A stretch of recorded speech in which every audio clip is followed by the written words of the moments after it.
Hey Gary, you ready for Shen Yun? Shen Yun, isn't that anti-China group that's sponsored by Falun Gong?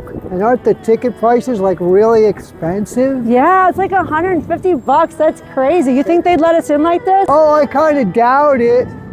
Well, we can have our own fun right here. What did you bring? Well, this represents a Chinese peasant's hat because before communism in China, there was feudalism and lots of peasants worked really hard with no modern farming equipment, and life was very difficult, and people often died because of famines. Oh. Well, I brought an empress hat because an empress was chosen by God to rule the land, and that was better than communism. Wow. Wow. Well, I wrote a song about China before communism. Shall we sing it? Yeah, let's sing the song. All right. All right. I'm going to put this down.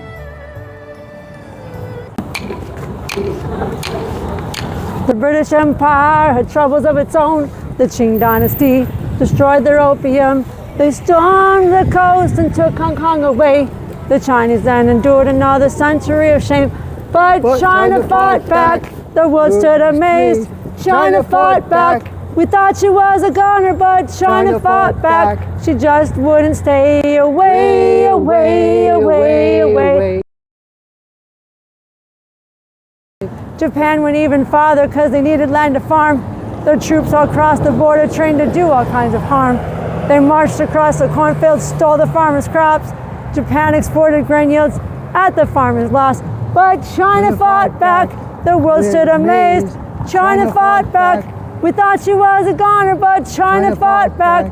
She just wouldn't stay away, away, away, away.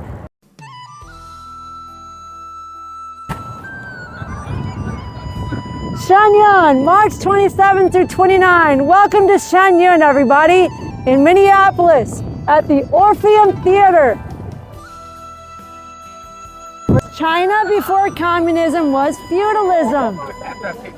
So what was China before communism? China before communism was feudalism.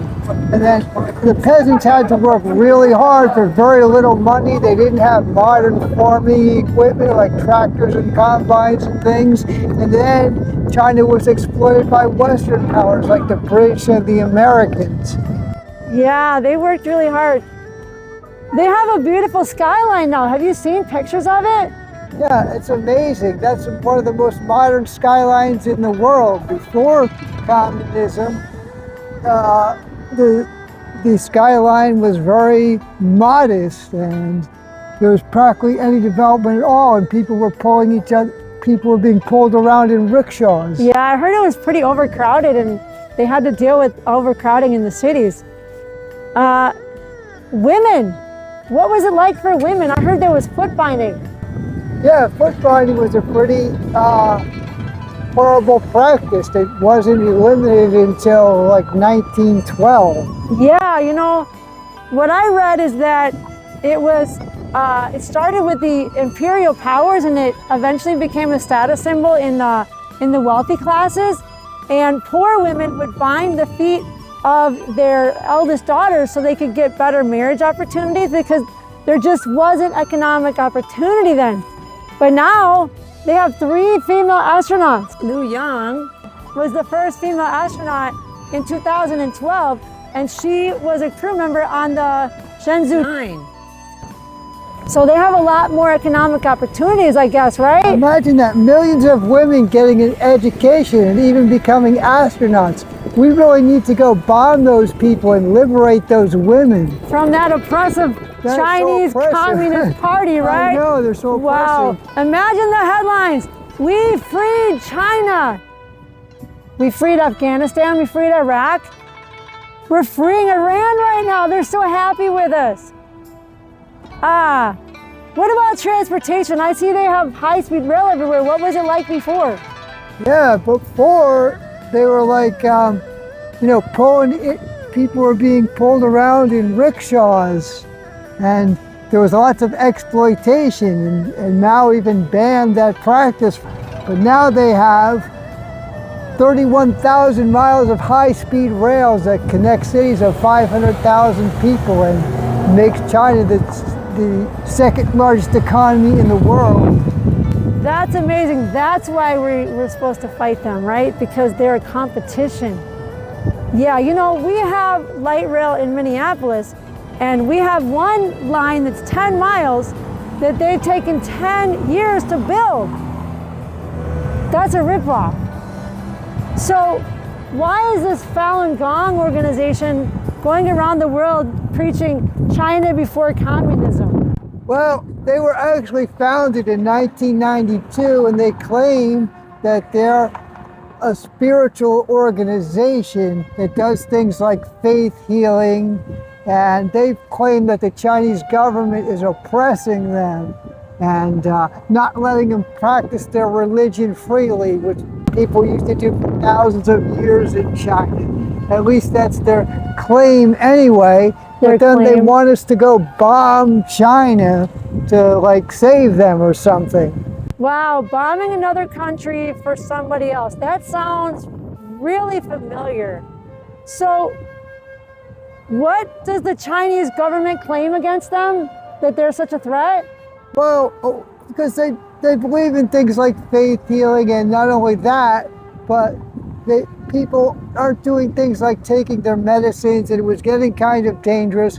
Not that people can't have any kind of religious freedom that they want, because we're all for religious freedom here in America, and it's in our Constitution, and that's a great thing.